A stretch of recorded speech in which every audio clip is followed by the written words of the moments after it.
السلام علیکم بیٹا. Dear students, کیسے ہیں آپ بیٹا؟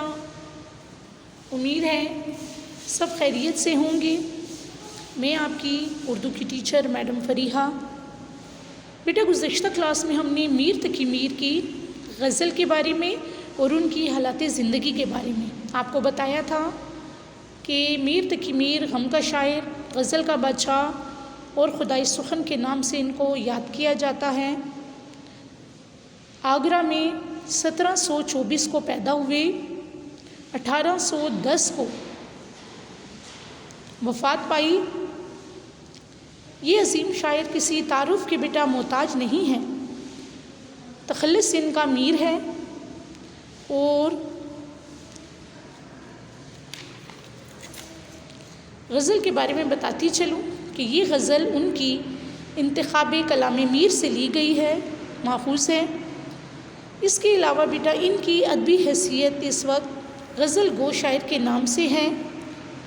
والد کا نام محمد علی تھا اور شعری مجموعہ جو ہے ان کا وہی جو پہلے میں بتا چکی ہوں، انتخاب کلام میر. کلام کی جو خصوصیات ہیں وہ ہیں حقیقت پسندی ان کے کلام کی، بول چال کا انداز، اپنے کلام میں دنیا کی بے ثباتی کے مضامین، یہ سب ان کے کلام کی جان ہے. شعر نمبر 1، شعر نمبر 2 اور شعر نمبر 3 بیٹا ہم پہلے پڑھا چکے ہیں. آج شعر نمبر 4، 5، 6 اور 7 ہم یہاں پر ڈسکس کریں گے. تو شعر نمبر 4 جو ہے وہ یہ: دل سے رخصت ہوئی کوئی خواہش، گریا کچھ بے سبب نہیں آتا. خواہش کوئی تمنا، گریا بے وجہ رونا. پھر یہاں پر ہمارے پاس اس کی تشریح ہے بیٹا کہ میر تقی میر چونکہ بہت زیادہ غمزدہ تھے، تو وہ کہتے ہیں کہ انسان کی جو خواہشات ہیں وہ قدرتی طور پر انسان کے دل میں امٹتی رہتی ہیں. ان کی ایک خواہش ختم ہوتی ہے تو دوسری خواہش ختم ہوتی ہے تو تیسری.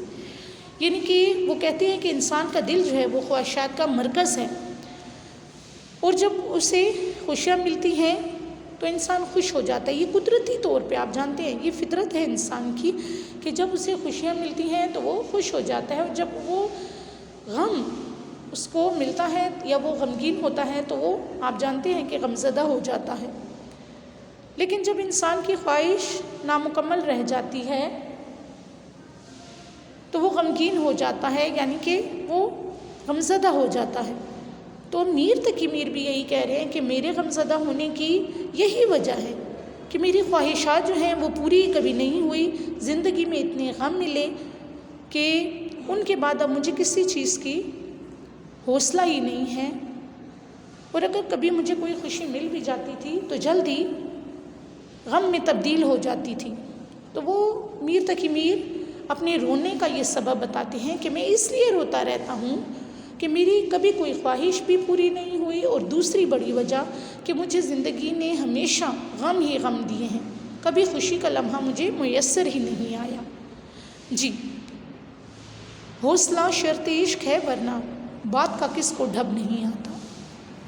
تو میر تقی میر اس میں جو ذکر کر رہے ہیں اس سے پہلے میں اشعار کی لغت آپ کو بیٹا بتاتی چلوں. اشعار کی لغت کہتے ہیں الفاظ معنی کو جو شعر میں الفاظ معنی مشکل آ جاتے ہیں. حوصلہ آپ جانتے ہیں ہمت، ڈھب، طریقہ. تو میر تقی میر یہ کہہ رہے ہیں کہ عشق چاہے حقیقی ہو یا مجازی، عشق کرنے کے کچھ آداب ہوتے ہیں، کچھ شرائط ہوتی ہیں. چاہے انسان وطن سے عشق کرے یا مذہب سے کرے یا محبوب کا ذکر ہو، لیکن عشق کے کچھ منازل، کچھ شرائط، کچھ آداب ہوتے ہیں. اور اگر ہم عشق کے تقاضوں کی تکمیل نہیں کرتے تو ہم عشق کا درجہ یعنی کہ اس کا درجہ کبھی پا ہی نہیں سکتے. تو میر تقی میر یہ کہہ رہے ہیں کہ اگر کسی کو وطن سے عشق ہے تو وہ وطن کی خاطر اپنی جان قربان کرنے سے بھی دریغ نہیں کرتا. اگر کسی کو مذہب سے عشق ہے تو وہ اسلام کی سربلندی کے لیے اپنی گردن کٹانے کے لیے تیار رہتا ہے. کیونکہ یہی عشق کا تقاضا ہے.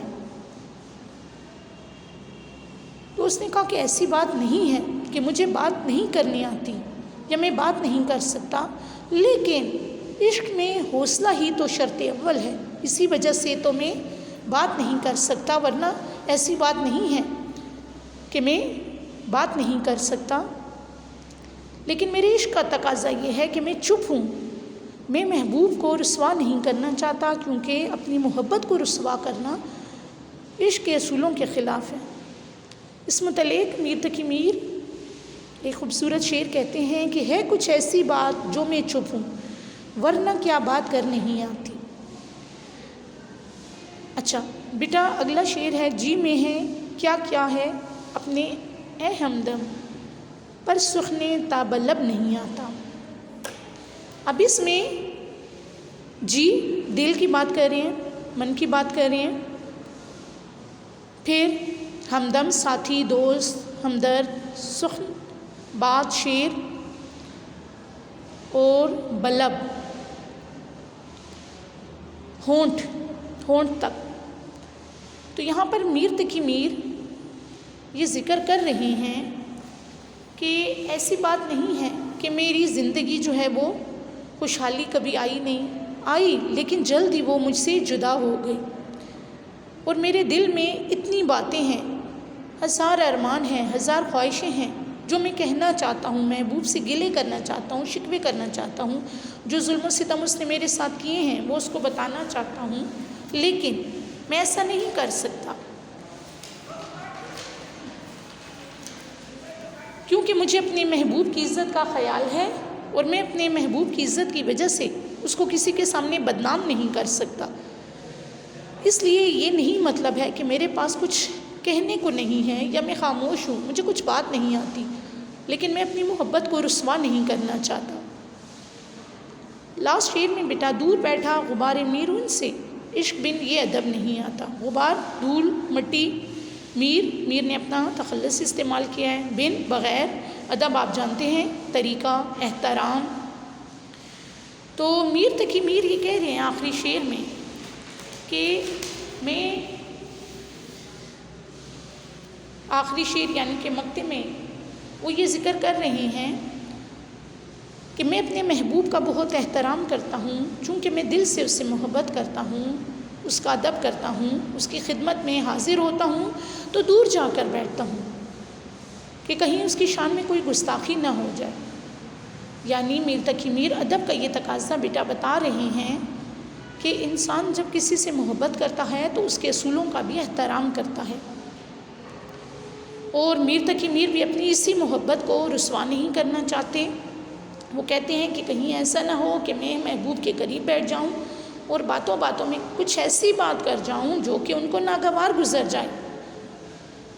تو اس لیے میں ان کے احترام اور اپنی محبت کی رسوائی کا سوچ کر خاموش رہتا ہوں، اور سچے دل سے، چونکہ میں ان سے محبت کرتا ہوں. حالانکہ انہوں نے یعنی کہ محبوب کا ذکر کر رہے ہیں کہ اس نے مجھے بے رخی اور بے وفائی دی ہے، لیکن پھر بھی میں ان کے لیے دعا گو ہی رہوں گا. پھر میر تقی میر کہہ رہے ہیں کہ میرے دل میں آہوں کا ایک غبار ہے، اور ان آہوں کو یعنی کہ ان دکھوں کا اظہار کر کے میں محبوب کو شرمندہ نہیں کرنا چاہتا. تو بیٹا یہاں تک ہمارا غزل کا کام ختم ہو گیا. اگلی کلاس میں پھر ہم غزل کی مشق کے بارے میں پڑھیں گے. امید ہے اچھے طریقے سے آپ کو سمجھ آ گئی ہوگی. اب اجازت چاہتی ہوں. اللہ حافظ.